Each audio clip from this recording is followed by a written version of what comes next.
पंडरिया विधानसभा से बीजेपी ने इस बार महिला प्रत्याशी भावना बोहरा को मैदान में उतारा है।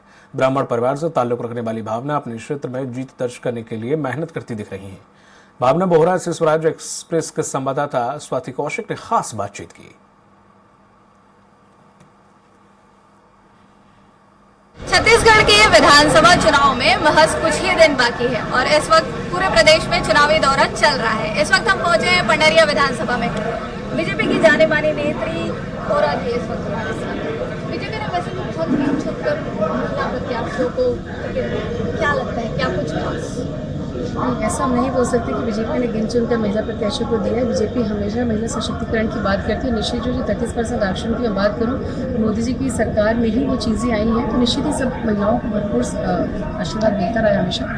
और निश्चित ही विधानसभा को मुझे जो दायित्व मिला है, पूरी ईमानदारी के साथ कोशिश कर रही हूँ कि विधानसभा पंडरिया में जीत कर हाईएस्ट वोटों से जीत कर मैं अपनी जीत दर्ज कराऊँ। और जिस तरीके से जन समर्थन मिल रहा है, मुझे पूरा विश्वास है कि काफ़ी सकारात्मक रिजल्ट रहेगा। आज हम देख रहे हैं कि आप सुबह से एकदम एक्टिवली आप इस वक्त तक लगभग हजारों लोगों से मिल चुकी हैं और इसके बाद भी आपका लगभग 33 गाँवों का दौरा है। तो कैसा क्या चुनावी रूटीन? पहले चरण में आपका विधानसभा कॉन्स्टिट्यूंसी जो है, वो क्षेत्र जो है वो आ रहा है, तो कैसा क्या?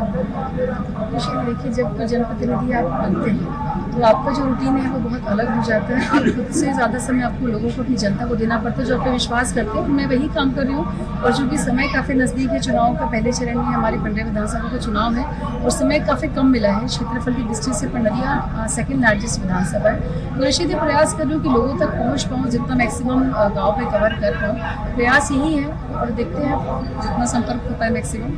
भावना जी, इसके पहले भी यहाँ पर महिला प्रत्याशी जो है वो बतौर विधायक चुन रही, चाहे वो दूसरी पार्टी से।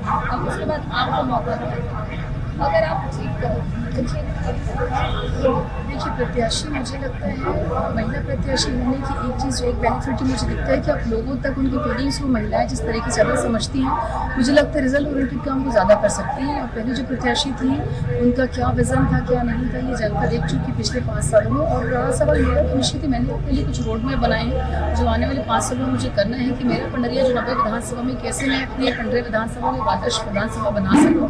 तो मेरी प्राथमिकता रही कि अभी तक जो पंडरिया जिन चीज़ों में पीछे रहा है, चाहे मूलभूत सुविधाओं की बात करूँ या एक स्मार्ट सिटी की बात करूँ, तो निश्चित ही प्राथमिकता वो रहेगी। अच्छा, चलते चलते कुछ एक आरोप प्रत्यारोप की बात जब राजनीति में आ जाते हैं तो बहुत सामान्य हो जाता है। आपके नाम की घोषणा जैसी कि तो सिंगल नाम निकले हैं तो प्रदेश में अलग वो चर्चा का विषय रहा। तो सिंगल नाम निकलने के साथ ही ये अलग चर्चा का विषय रहा। चूंकि आप बहुत की हैं, उनके रिश्तेदार हैं, इसलिए आपको मौका दिया गया। इसमें कहीं ना कहीं मेहनत जो आपकी रही है वो छिपती हुई दिख रही है। तो कैसा क्या रिएक्शन था जब इस तरीके की एलिगेशंस लगे? देखिए, जहाँ आप राजनीति में आए हैं, एलिगेशन स्वतः ही आपके साथ आते हैं। उनमें कितनी सच्चाई है, कितनी नहीं रहती है, हम बहुत अच्छे तरीके से जानते हैं। और रहा सवाल मेरा, मैं ब्राह्मण फैमिली से आती हूँ और डॉक्टर रमन सिंह जी हम सबके वरिष्ठ हैं, हमारी भारतीय जनता पार्टी के वरिष्ठ। उन्होंने 15 साल छत्तीसगढ़ को बहुत ऊंचाइयों तक के पहुँचाया। तो हम सब एक परिवार के रूप में ही काम करते हैं। और एलिगेशंस, मैं इसको ये मानती हूँ कि कहीं ना कहीं आपकी आगे, जब आप आगे आते हैं तो आप किस तरीके से आपकी लोग लेग पुलिंग होती है, वो कॉमन है राजनीति में वो चीज़ें। बिल्कुल, लेग पुलिंग कॉमन है। एक जो सवाल शायद महिला प्रत्याशी होने के नाम पर या बीजेपी के प्रत्याशी होने के नाम पर या प्रदेश में चूंकि सत्ता नहीं है, इस वजह से अभी आप पंडरिया की स्थिति को क्या देखती हैं और आगे क्या करना चाहती हैं?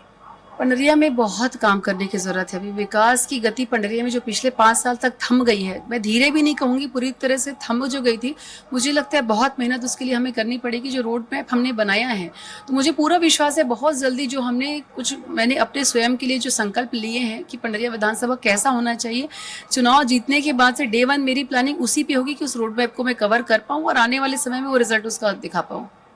कुछ वादे जो अब हमारे माध्यम के से आप अपनी जनता को करना चाहते हैं, क्या कुछ खास? निश्चित ही हम सर भारतीय जनता पार्टी की सरकार पूरे छत्तीसगढ़ में बहुत बहुमत के साथ बनाने वाले, निश्चित ही। और मेरा प्रयास ये रहेगा कि पंडरिया उनमें से एक हो और हाईएस्ट वोट से हम यहाँ पे जीत कर आए। तो बिल्कुल, जिन विधानसभाओं में बीजेपी जीत कर आए उसमें से पंडरिया एक हो, ऐसा कहना है यहाँ की प्रत्याशी भावना बोहरा जी का। अब देखने वाली बात यही होगी कि रिजल्ट जब आएगा तो उसमें कौन कितने मतों से जीतेगा। कैमरा पर्सन गुपेन के साथ स्वाति कौशिक, स्वराज एक्सप्रेस के लिए रायपुर।